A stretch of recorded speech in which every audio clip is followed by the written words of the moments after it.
Bismillahirrahmanirrahim. Assalamualaikum warahmatullahi wabarakatuh. Kami dari kelompok 8 dengan anggota Sambila Tria Umaroh dan Sandy Arya Permana ingin mempresentasikan makalah kami yang berjudul Makomat dan Ahwal. Setiap orang memiliki tingkatan yang berbeda dalam aspek keteguhan menjaga kualitas hidup di hadapan Tuhan mereka. Dalam tasawuf dikenal juga istilah makom sebagai sebuah istilah yang menunjukkan posisi seseorang.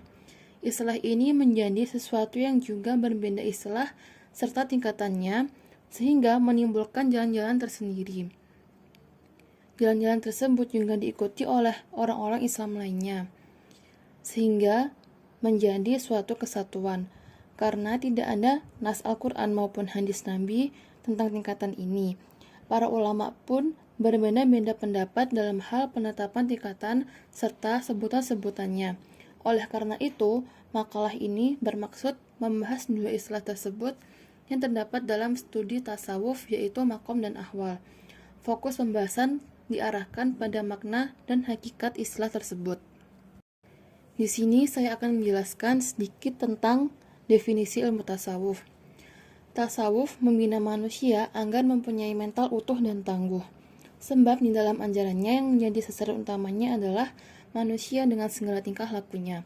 Tasawuf mengajarkan bagaimana rekayasa agar manusia dapat menjadi insan yang bermulia luhur, baik sebagai makhluk sosial maupun sebagai hamba dalam hubungannya dengan Tuhan pencipta alam semesta. Pengertian tasawuf dilihat dari segi bahasa yang paling banyak diambil oleh para ahli sufi adalah sof, sofa, asufah, sof, dan sopos. Sedangkan menurut istilah, tasawuf adalah ilmu yang di dalamnya mengandung ajaran-ajaran tentang kehidupan kerohanian, kebersihan jiwa, cara-cara membersihkannya dari berbagai penyakit hati, godaan hawa nafsu, kehidupan duniawi, serta cara-cara mendekatkan diri kepada Allah dan fana dalam kekekalannya, sehingga sampai kepada pengenalan hati yang dalam akan Allah Subhanahu wa Ta'ala.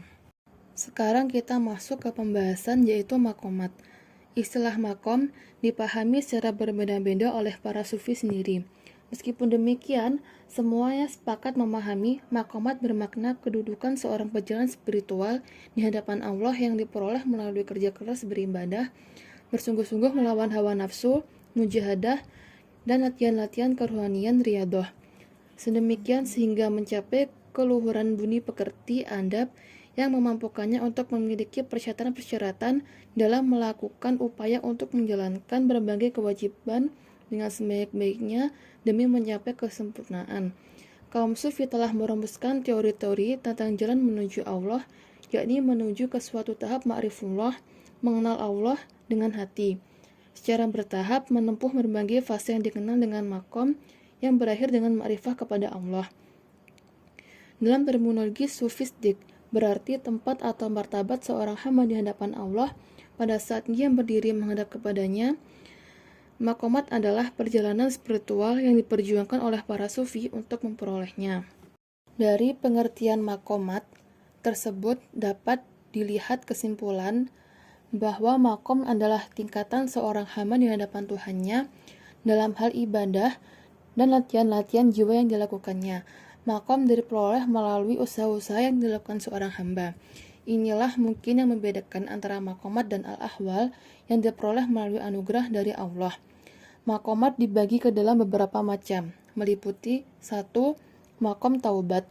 At-taubah dapat diartikan memohon ampun atas segala dosa dan kesalahan-kesalahan yang dilakukan, disertai dengan janji-janji yang sungguh-sungguh untuk tidak mengulangi dosa-dosa atau kesalahan serupa. Kemudian disertai dengan amal soleh. Kedua, makom zuhud. Inti dari zuhud adalah keteguhan jiwa, yaitu tidak merasa bahagia dengan kenikmatan dunia yang didapat dan tidak bersedih dan putus asa atas kenikmatan dunia tidak didapat. Makom sabar. Yang ketiga, Ibnu Athaillah membagi sabar menjadi 3 macam. 1. Sabar terhadap perkara haram. 2. Sabar terhadap kewajiban. Dan 3. Sabar terhadap segala perencanaan, angan-angan, dan usaha. Sabar bukanlah suatu makom yang diperoleh melalui usaha sholik sendiri. Namun, sabar adalah suatu anugerah yang diberikan Allah kepada sholik dan orang-orang yang dipilihnya. Keempat, makom syukur. Syukur dalam pandangan Ibnu Athaillah terbagi menjadi 3 macam. Pertama, syukur dengan lisan. Kedua, syukur dengan anggota tubuh. Dan ketiga, syukur dengan hati. Yang keenam, makom mahabbah. Bagian terpenting dari tujuan sufi adalah memperoleh hubungan langsung dengan Tuhan, sehingga dirasakan dan disadari berada di hadirat Tuhan. Keberadaan di hadirat Tuhan itu diyakini sebagai kenikmatan dan kebahagiaan hakiki. Akan tetapi, dalam mengartikan hadirat Tuhan itu ternyata terdapat perbedaan konseptual. Perbedaan itu bersumber dari ketidaksamaan konsepsi mereka mengenai hakikat Tuhan dan manusia. Adapun tingkatan makom menurut Abu Nasr As-Sarraj dapat disebutkan sebagai berikut. A. Tingkatan taubat at-taubah. B. Tingkatan pemeliharaan diri dari perbuatan yang haram dan makruh serta yang syubhat al-wara'. C. Tingkatan meninggalkan kesenangan dunia zuhud. D. Tingkatan memfakirkan diri al-fakru. E. Tingkatan sabar. F. Tingkatan tawakal. G. Tingkatan kerelaan ridho. Adapun istilah ini dirumuskan definisinya oleh beberapa ulama tasawuf lainnya, yaitu A. Dr. Mustafa Zahri mengemukakan salah satu pendapat ulama tasawuf yang mengatakan makrifat adalah ketetapan hati dalam mempercayai hadirnya wujud yang wajib adanya Allah yang menggambarkan segala kesempurnaannya. B. Asy-Syaikh Ihsan Muhammad Dahlan Al-Qadiri mengemukakan pendapat Abu Thayyib As-Samiri yang mengatakan makrifat adalah hadirnya kebenaran Allah pada sufi dalam keadaan hatinya selalu berhubungan dengan nur ilahi. C. Imam Al-Qusyari mengemukakan pendapat Abdurrahman bin Muhammad bin Abdillah yang mengatakan membuat ketenangan dalam akal pikiran. Barang siapa yang meningkat makrifatnya, maka meningkat pula ketenangan hatinya. Ya, terima kasih Katria atas penjelasan materi yang telah disampaikan. Di sini saya akan menyambung ke materi berikutnya, yaitu tentang ahwal. Ahwal secara bahasa diartikan dengan kondisi batin yang baik. Dan secara istilah, al-ahwal merupakan jamak dari kata al-hal yang berarti keadaan atas sesuatu atau keadaan rohani.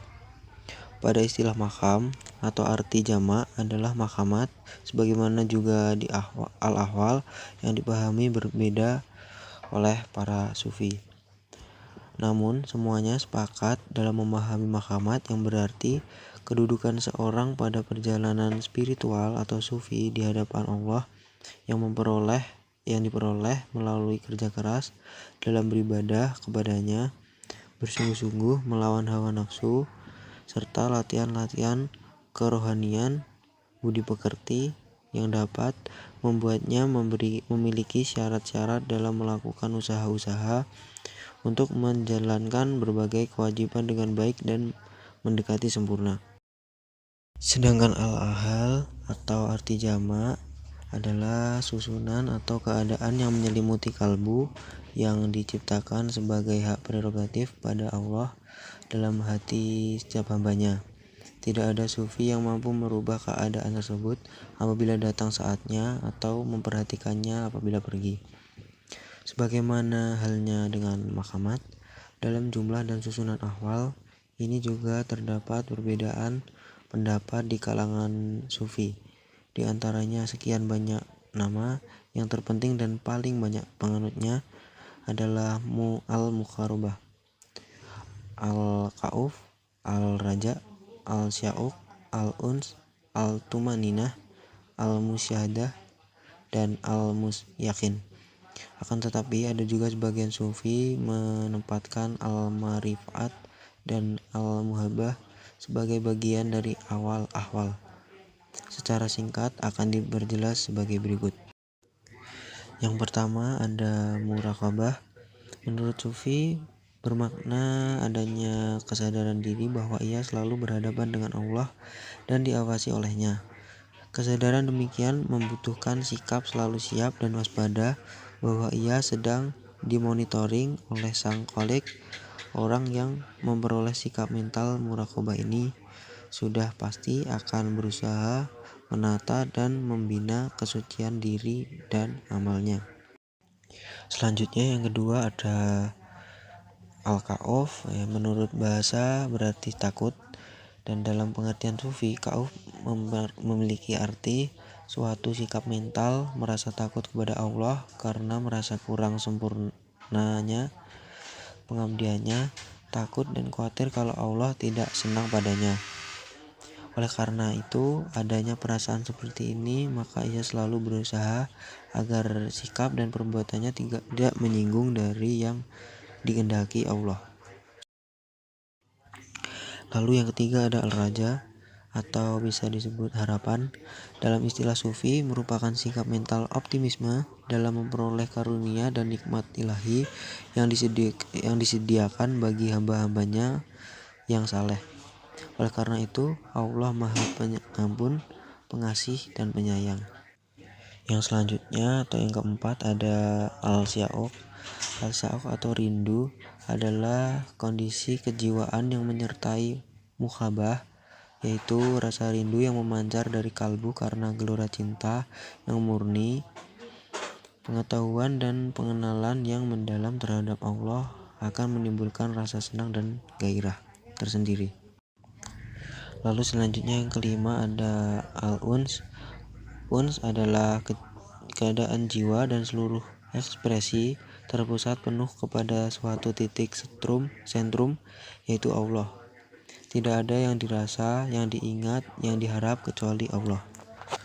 Lalu yang selanjutnya yang keenam ada al-tuma'ninah.